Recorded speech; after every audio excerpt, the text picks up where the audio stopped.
At some point in your life, you became convinced of something fundamental, that there's a you, a solid, undeniable self moving through time, making decisions, experiencing reality from a fixed point. But if you stop for a moment and truly examine it, something strange begins to happen. The you that you think you are will become, where is it? Where does it begin? Where does it end? For centuries, thinkers, mystics, and scientists have searched for the answer. The ancient Zen masters would ask their students, "Show me the self. Where does it begin? Where does it end?" The students would struggle, unable to pinpoint it. Not in the mind, not in the body, not anywhere. And yet, something was still aware. Something was still watching, listening, experiencing. Fast forward to today, and neuroscientists are running into the same problem. They scan the brain, expecting to find a central command center, a CEO of consciousness, a single eye pulling the strings. But there's nothing there. Just billions of neurons firing, a constant stream of electrical impulses, thoughts appearing, memories flashing, emotions rising and falling like waves, no one controlling it. And yet, there's still the feeling of being someone, a continuous narrative that insists, "This is me." But what if that's just another thought? Look closely, and you'll see that the self isn't a thing.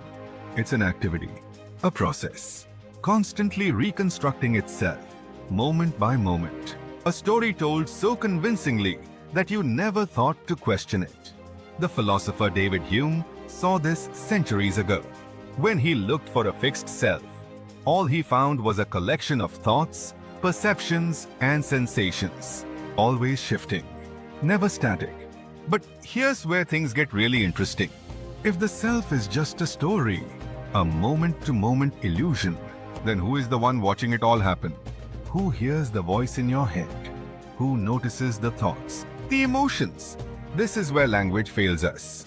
Because whatever it is, it's not an object. It's not a person. It's not even something that can be grasped or defined. It's simply awareness itself. Silent, boundless, always present. Ancient spiritual traditions called it the witness. Scientists describe it as the field of consciousness. But no matter what you call it, the realization is the same. The person you thought you were is just a character in a dream, a story appearing within something much vaster. And the moment you see it clearly, everything shifts. The things you worried about so much, the fears, the insecurities, the need to prove something, they lose their grip. Because the one who was holding on to them was never real to begin with. This doesn't mean life stops happening. The body still moves. Thoughts still arise. Emotions still come and go. But now, there's a space between you and the experience. A distance. A freedom. This is why Zen monks laugh when they reach enlightenment. Because the thing they were searching for, the thing they suffered for, was never lost. It was here the whole time. It was the looking itself. So the real question isn't, who are you? It's, what has been here all along? The illusion of control. You walk through life convinced that you are the one making decisions, that you are the thinker of thoughts, the chooser of actions, the one in control. But let's look at that more closely. Take a simple decision. Right now, lift your hand. You did it. You felt like you chose to move. But what actually happened? Neuroscientists have been studying this for years, and what they found is deeply unsettling. The decision to move. It wasn't made at the moment you felt you chose to lift your hand. In fact, your brain had already started the process milliseconds before you even became aware of wanting to do it. This means the conscious you, the voice in your head that says, "I just decided to do that," is actually late to the party. The action was already happening before the thought appeared. So who made the decision? The philosopher Arthur Schopenhauer put it bluntly.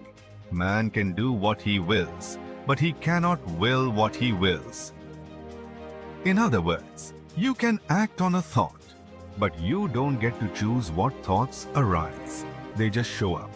Try to predict your next thought. You can't. It comes on its own, from nowhere. If you don't control your thoughts, and you don't control the impulses behind your actions, then what exactly is this you that thinks it's in charge? And this is where things start to crack. The idea of control is comforting. It makes you feel like you have agency, like you're steering the ship.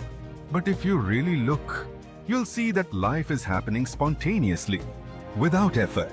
Your heart beats on its own. Your breath flows in and out. Your body digests food. Your brain generates emotions, bodies, all without your input.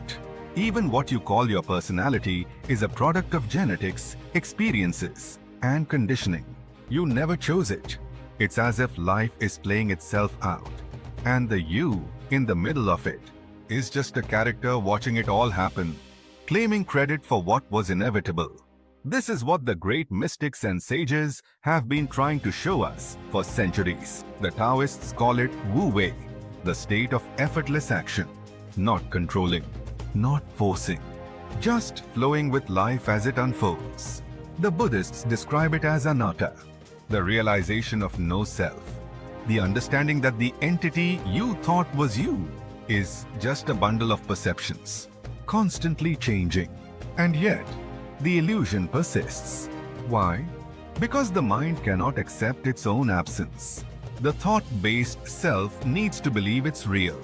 It needs to claim ownership, to narrate, to justify its existence. But if you sit quietly, if you watch without interference, you'll begin to see it. Thoughts arise, but they are not yours. Emotions appear, but they are not you. The body moves, breathes, acts, but there is no someone doing it. There is just life happening. And when you truly see this, something shifts. The need to control falls away. Fear lessens. Stress loosens its grip. Because the one who was struggling to hold everything together, Teresa, never existed. Not in the way you thought. This is the moment many describe as liberation. Not a mystical event.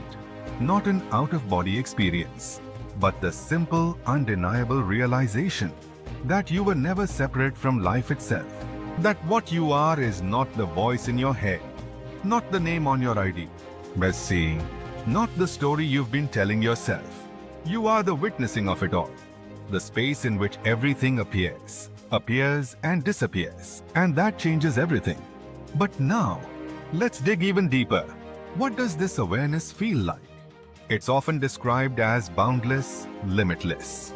A space that's not confined by time or space. It's not confined to your body or your mind. It simply is. And yet, the moment you identify it with the you, it slips through your fingers. Why? Because it's not something you can hold. It's the background of everything. The blank canvas on which life is painted. It's everything and nothing at once. So, if you're not the self you think you are, then who is having the experience of life? You are, but in a way that's hard to describe. Imagine being the sky, watching the clouds drift by. The clouds represent your thoughts, your emotions, your experiences. They come and go. But the sky just is. It never changes. It holds space for all things to exist, but it is not affected by them. Now, take this metaphor and apply it to your life. Your thoughts and emotions come and go, but there is a part of you that remains unchanged. A deep, silent awareness that is always watching. Even when your life feels chaotic, even when your mind races, there's a stillness at the core of it. And when you begin to see this clearly, you realize that you've been looking for peace in all the wrong places. You've been chasing success, validation, and approval. But the truth is, peace has been here all along. You are the peace. You are the awareness. You are the stillness. This realization doesn't make the challenges of life go away. It doesn't make the body immune to pain or sickness. But it changes everything. Because when you realize you are not the self you thought you were, you no longer feel the need to prove anything to anyone. You no longer feel the need to chase after validation or approval. You no longer need to control or force life to fit your narrative. Because life in all its beauty and chaos is already perfect. And you, in your deepest essence, are already complete. ThriveX, where growth begins. Don't miss out. Hit like, subscribe, and tap the bell icon to stay inspired. Together, we'll unlock your full potential.